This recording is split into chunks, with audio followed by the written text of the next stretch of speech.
This is the must draft list episode. We are going round by round for 12 rounds, pinpointing my favorite player in each of those rounds, the guy I do not want to leave my draft without. Let's get it started. Round one. Say you don't have one of the top 4 picks and you don't get Ezekiel Elliott, Saquon Barkley, Alvin Kamara, or Christian McCaffrey. Who's next? Who are you going to take? For me, it's an easy pick, and it's Arizona Cardinals running back David Johnson. Last year, that team was miserable, but despite that, Johnson was a top 10 running back finisher in half PPR leagues. To give you an idea, in case you play in a standard league or a PPR league, we'll split the difference. But an RB10 and half PPR for David Johnson, despite the fact that the Cardinals were dead last in points per game and total offense a year ago, only Miami ran fewer plays per game than Arizona as well, and that's going to change. The Cardinals went from 56 plays per game last year. That should be closer to 70 this time around with Cliff Kingsbury taking over as head coach. That's where his college offenses were in the Big 12. And for perspective, the Baltimore Ravens were number 1 in the NFL a year ago at 70 plays per game. So volume plus efficiency for David Johnson means a very high floor, a safe pick in the first round. Honorable mention in round 1, if you don't get one of the top 5 running backs, just take one of the elite receivers and back it up with a high volume running back in round 2. Let's move on to round 2, but if I'm starting my draft with a running back in round 1, then my favorite pick in the second round is easy. It's Pittsburgh wide receiver JuJu Smith-Schuster. Antonio Brown is gone. That is only good news for Team JuJu. Last year, he was among the NFL leaders in targets, 166 of them, to rank 4th in the league. He finished as the wide receiver 8 in fantasy. He could lead the NFL in targets this season. And Scott Barrett of Pro Football Focus noted only Randy Moss has scored more fantasy points before turning 23 years old in NFL history. I do want to give an honorable mention to his teammate, though, James Conner, another high-volume upside. I think the narrative that they're going to take away his volume is vastly overblown. So if you do start your draft in round 1 with an elite receiver, back it up with either James Conner or Dalvin Cook in the second round. Let's move on to round 3, and this player has been slowly moving his way up fantasy draft boards this offseason. It's Detroit Lions running back Kerryon Johnson. Why do we like him? Because of the opportunity. The Lions this training camp cut Theo Riddick. What does that do for Kerryon Johnson? It opens up more opportunity in the passing game. We don't think about that sometimes with fantasy running backs, but we definitely should. Riddick averaged 78 targets over the past 4 years. Those targets will now go to Kerryon. And new offensive coordinator Darrell Bevell, he was the Seahawks OC from 2011 to 2017. That was during Marshawn Lynch's prime. The Lions had 404 rush attempts last year. 4 of Darrell Bevell's 7 seasons as Seattle OC, the Seahawks had more than 500 rush attempts. And we're talking about a guy in Kerryon Johnson who finished as a top 15 running back when he was the starter from week 3 to week 11 a year ago. He could be a top 10 running back this year in fantasy football with all of these factors coming together at the same time. An honorable mention in this round, 49ers tight end George Kittle, if you do want to secure one of those elite tight ends. Let's move on to round 4, and my favorite pick in this round is a guy I think has a high floor and a high ceiling, meaning he's low risk. It's Patriots wide receiver Julian Edelman, and I'm dismissing the fact that he missed training camp with a broken thumb. Doesn't bother me in the least. He still knows this offense better than anybody. They lost Rob Gronkowski, and his splits without Gronk are far better than they are with Gronk. Julian Edelman should see huge volume in 2019. If you look at his numbers from a year ago, he was a top 12 wide receiver from week 5 to 16 after he came back from his suspension. He averaged 9 targets per game, and right now, he's being drafted outside the top 12 wide receivers. If for whatever reason you're in the 4th round and Julian Edelman gets taken, Then the backup plan for me is Bucs wide receiver Chris Godwin, who should also be a high target option in that range in fantasy drafts.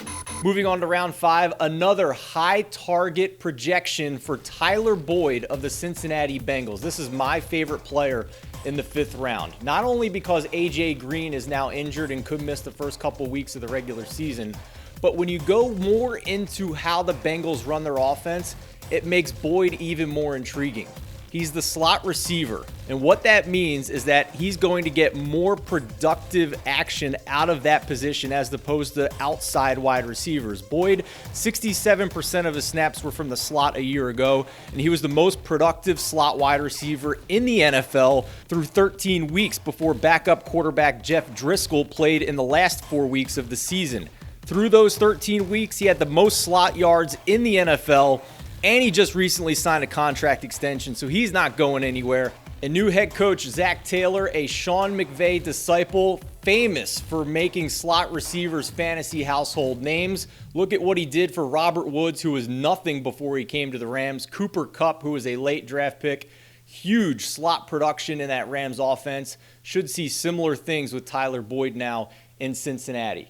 Moving on to round 6, and if you skip out on that elite tight end early, this is where it's the point of no return for me. I cannot wait longer than the 6th round to take a tight end, and in this case, it's Hunter Henry, because average draft position tells us that O.J. Howard and Evan Ingram will probably go in the 5th round. If they are available, take them in the 6th, but it's most likely going to be Hunter Henry of the Los Angeles Chargers. Missed all of last season with a torn ACL, but that's okay because it happened in training camp and he had plenty of time to be fully healthy for the start of the 2019 season. We've seen what Phillip Rivers can do with a red zone target at tight end in Antonio Gates over the years. Well, now the heir apparent is Hunter Henry, finally healthy. I love his upside in this Chargers offense. In round 7, we're going back to the running back position, and now we're starting to chase upside. And in this case, it's Philadelphia Eagles rookie running back Miles Sanders out of Penn State. This situation reminds me a lot of what we saw in Cleveland in 2018 with Carlos Hyde and Nick Chubb. Hyde was the early season starter like we'll probably see with Jordan Howard in Philadelphia this year, but there's no denying who the most talented running back on this roster is. Last year, it was Nick Chubb for Cleveland, and this year, it's Miles Sanders for the Philadelphia Eagles. The Eagles drafted Sanders higher than they did any running back in the past 10 years. The last time the Eagles drafted a running back this highly in the 2nd round, you have to go all the way back to LaShawn McCoy. And with his ability not only to be a between-the-tackles rusher with one of the best offensive lines in the NFL, and his ability to catch balls out of the backfield, I think Miles Sanders has the potential to turn into a league winner in fantasy in the second half of the season. An honorable mention here would be Austin Eckler. He's a good guy to pair with Sanders in the 8th round if possible, to maybe hold over until the second half of the year when Sanders is getting the volume. Eckler can help you the first quarter or the first half of the season, while Melvin Gordon is possibly holding out for the Los Angeles Chargers. One more honorable mention in the 7th round, Latavius Murray, because I think Miles Sanders has the chance to have his ADP go up higher than the 7th round. If that happens, your backup plan is Latavius Murray. Mark Ingram is gone. They plug in Latavius Murray. Sean Payton is on record saying he doesn't want to give Alvin Kamara workhorse type touches. So Latavius Murray, very high upside running back in that 7th round if Miles Sanders is gone again in your drafts. Round 8, another wide receiver. To me, this is a battle between two teammates. Who do you want out of the Lions wide receiver core? Marvin Jones in the 8th round or Kenny Golladay in the 4th round? It's an easy pick for me. It's Marvin Jones in the 8th round. Why do we want that option as opposed to the more expensive one? If you look at their numbers a year ago after Golden Tate was traded, they were very similar. They both had similar targets. So why are we going to spend a higher pick in fantasy when we can get basically the same thing 4 rounds later? Marvin Jones averaged more than 8 targets per game after Golden Tate was traded and before Jones went down with a season-ending injury. I love that value down in the 8th round. Moving on to the 9th round, another high upside wide receiver and another battle of two teammates. Do we want DJ Moore in the 6th round from the Carolina Panthers, or do we want Curtis Samuel in the 9th round? For me, It's Samuel. We talked about him in a previous show, but let's talk about him again just to drive the point home. These two should see similar target shares in this Panthers passing game. So why not take Samuel, who's going to run more vertical routes and have a higher chance of more boom weeks in fantasy football? He has gotten glowing praise in training camp among beat writers and coaches this preseason. Samuel, high upside pick in that 9th round. Down to round 10, we're in the double-digit rounds, and now we are just chasing lottery picks. But I still like Carlos Hyde of the Kansas City Chiefs. All of the preseason buzz has been around Damian Williams in this backfield, who suffered a hamstring injury and missed a ton of training camp. He's not an incumbent starter in that offense. He had a small sample size at the end of last year, and in his career, Damian Williams has never had more than 50 carries in a season. Why not take a shot on Carlos Hyde, who in the first couple practices when Damian Williams came back from injury in training camp, it was still Carlos Hyde getting those first team touches over Damian Williams. Whoever the starting running back is in this offense has huge fantasy potential. We saw that last year when Damian Williams was nothing and stepped in and became an every week fantasy starter. Maybe it's not him and his talent, considering we have the 5-year sample size before Kansas City. Maybe it's just the situation. So why not spend a double-digit round pick on Carlos Hyde, who's had fantasy success more so in his career than Damian Williams? Down to round 11, and for me, this is the point of no return for a quarterback. If I don't spend an early pick on a quarterback, which I generally don't because it's the most replaceable position in fantasy football, this is where I need to get one. And for me, it's Dak Prescott of the Dallas Cowboys. Eagles fans in Philadelphia are going to hate me for this one, but if you don't get Carson Wentz, you need to draft Dak Prescott, and here's why. Look at how he's finished in fantasy football over the past 3 years. QB 10, QB 10, QB 6. What did he do last year? In the last 9 weeks of the season when Amari Cooper was a Cowboy, he was QB 6 in that span. Where is he being drafted in fantasy this season? QB 18. A huge value right now in fantasy drafts. He is the safe pick. He is going to give you weekly consistency at the position. If you'd rather take a flyer on a higher lottery pick, maybe get a higher ceiling but with more volatility week to week, then maybe go for Lamar Jackson of the Ravens or Jameis Winston of the Tampa Bay Buccaneers. But for me, Dak Prescott is rock solid value in the 11th round. And lastly, round 12, one more lottery pick. And this guy may not stay in the 12th round, but at the time of this recording, he's actually going in the 14th round. But I'm going to reach on him just in case he goes a little higher when your draft comes around. He was just traded from the Cleveland Browns to the Houston Texans. It's Duke Johnson. Why do we like him so much, even though he's never been a high-volume guy in fantasy football?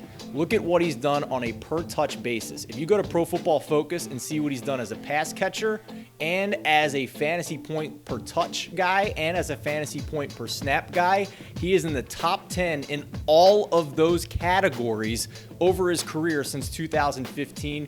He now goes into an offense that has been 6th or better in rushing attempts in 3 of the past 4 years under Bill O'Brien, the head coach. They just cut Dante Foreman this preseason. Lamar Miller has been less than stellar, and every year he's been a Houston Texan. Duke Johnson is a great lottery pick for you deep in drafts to add depth to your running back position. And one last note before we wrap up here. When you're going after guys that you want in fantasy football, if you love a guy, just because I said that this is the guy I like in that round, don't be afraid to take him 1 round earlier if you fall in love with him. Get him on your team. Fantasy football is still a game. Go get the guys you love. Get them early if you have to. Taking a guy 1 round earlier than he's going in most drafts won't make or break your fantasy football season. At the end of the day, this is a game, and we're still just trying to have fun. My name is Steven Andress. Thanks so much for joining us on this episode of the Radio.com Sports Fantasy Football Show.